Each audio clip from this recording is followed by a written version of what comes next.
Good morning student.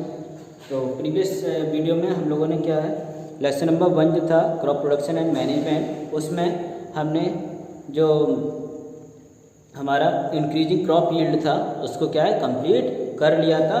अब last जो बचा हुआ है इसमें फूड फ्रॉम एनिमल्स, इसको क्या है हम लोग क्लियर करेंगे।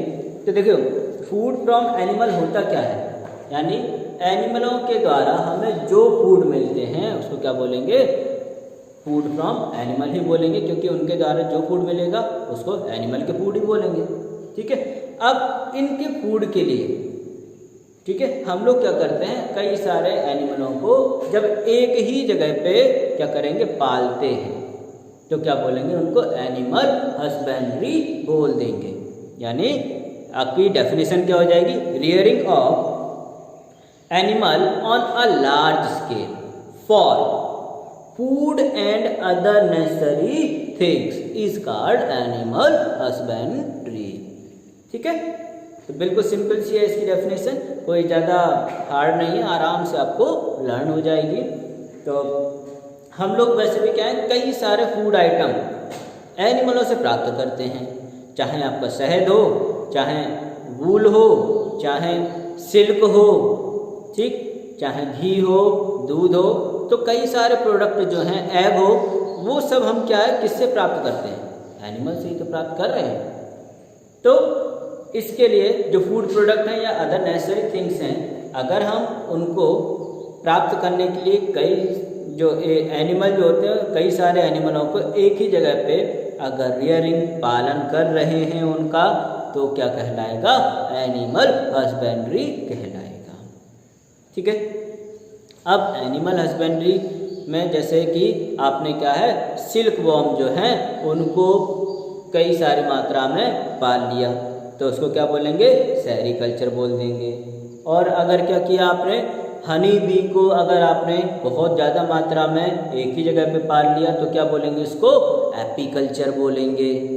ठीक है, तो अब आते हैं जो आपके टॉपिक जो लिखे हुए हैं, पेज नंबर लास्ट जो पेज है आपका 21 पे, उस पर देख लीजिए, milk is obtain from animal such as a cow, buffalo and goat. Milk जो होता है वो हम लोगों को कहाँ से प्राप्त होता है, एनिमल से प्राप्त होता है, जैसे कि काऊ हो गया, बफेलो हो गया, गॉट हो गया।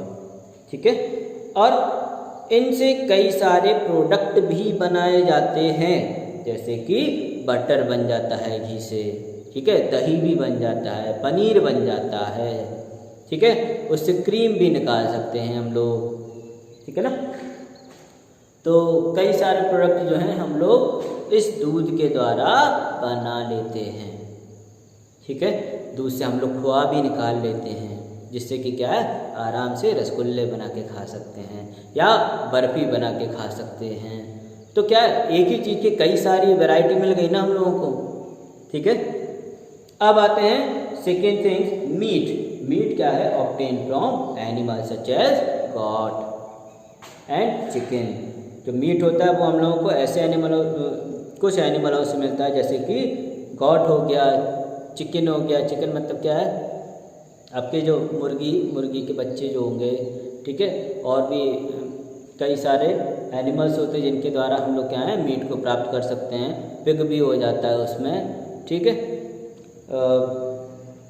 People also eat many kinds of fish. People और भी चीज़ों को खाते हैं, जैसे कि फिश को खाते हैं, श्रिम्प्स को खाते हैं, प्रॉन को खाते हैं, लॉबस्टर को खाते हैं, और भी कई सारे सी एनिमलों को ये खा लेते हैं।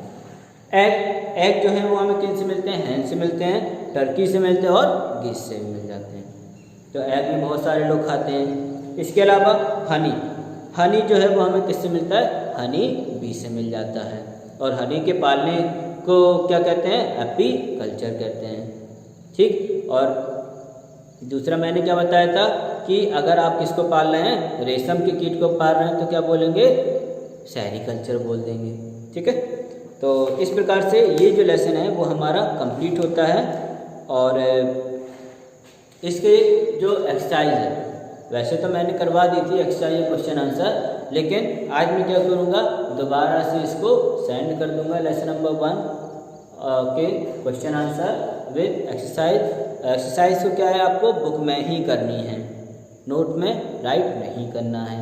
शॉर्ट आंसर जो हैं वो क्या करने हैं आपको बुक में राइट कर, नोटबुक में राइट कर लेना है, और लॉन्ग आंसर भी आपको नोटबुक में राइट करना है। और इनको क्या करेंगे, अगर जिनका लिखा हुआ है वो दोबारा राइट नहीं करेंगे, ठीक है। तो अब आते हैं लेसन नंबर 2, जो कि क्या है माइक्रो ऑर्गेनिज्म। ये क्या है, there are variety of organism on our planet. हमारे जो प्लानेट है, प्लानेट कौन सा है हमारा, अर्थ है ना, ठीक है। हमारे प्लानेट पे कई सारे प्रकार के क्या पाए जाते हैं, ऑर्गेनिज्म पाए जाते हैं, ठीक है। और वो ऑर्गेनिज्म क्या है, कुछ बहुत बड़े होते हैं और कुछ क्या है बहुत छोटे होते हैं, जो कि हम लोग देख भी नहीं पाते हैं। यानी 0.1 mm से भी जो छोटे छोटे जीव होते हैं उनको क्या है हम लोग नहीं देख पाते हैं, तो उनको क्या बोलेंगे, माइक्रो ऑर्गेनिज्म, ठीक है। लेकिन कुछ ऐसे भी जीव होते हैं जो कि हम क्या है बहुत दूर से भी देख सकते हैं ना, जैसे कि क्या है बहुत बड़े बड़े ट्री जो हैं वो क्या है हमें बहुत दूर से दिखाई दे जाते हैं। एलिफेंट हुआ, वो भी क्या है हम लोग दूर से ही इसको देख सकते हैं। फिर एलिफेंट से अगर छोटे की बात करें तो इसके अलावा क्या है जिराफ भी देख सकते हैं। फिर छोटे पे आए और छोटे में क्या हो जाएगा, लॉयन भी हो गया, टाइगर भी हो गया। इसके अलावा देखें ह्यूमन बीइंग भी हो गया। फिर और छोटे पे आए तो कैट भी हो गया। फिर और छोटे पे आए तो कैट से छोटा अब क्या है माउस हो गया। माउस से छोटे पे आए तो क्या हो जाएगा, छोटे छोटे कीड़े हो गए। कीड़ों के अलावा और छोटे आए तो छोटी छोटी सी चींटियाँ होती हैं, ठीक है, जो कि 1 mm तक होती हैं। 1 mm से छोटी अब जब हो गई कोई चीज़ तो क्या है, यानी 0.1 mm जिसको मानते हैं, अगर हम उतने छोटे की चीज़ों को देखेंगे तो क्या है वो हम लोग अपनी आँखों से नहीं देख पाते हैं। तो ऐसी चीज़ों को क्या बोलेंगे, माइक्रो ऑर्गेनिज्म। और ऐसी चीज़ों को देखने के लिए क्या है, हमें एक क्या है अलग से किसी वस्तु की आवश्यकता पड़ी और उसे क्या बोला गया, माइक्रोस्कोप। क्योंकि ये क्या है हमें ऐसी चीज़ें जो हैं उनको देखने के लिए क्या है एक अलग से चीज़ की जरूरत पड़ी, जिसको क्या है माइक्रो मतलब क्या होता है सूक्ष्म, और स्कोप मतलब क्या है दर्शी, यानी सूक्ष्मदर्शी की जरूरत पड़ेगी, क्योंकि वो क्या है बहुत ही छोटी हैं। इनको क्या है हम लोग नहीं देख सकते हैं, ठीक है। तो कल क्या है हम लोग माइक्रो ऑर्गेनिज्म के बारे में ही पढ़ेंगे, और सबसे पहले किसके बारे में पढ़ेंगे, माइक्रोस्कोप के बारे में पढ़ेंगे। ओके, तो आज के लिए केवल इतना ही। Thank you.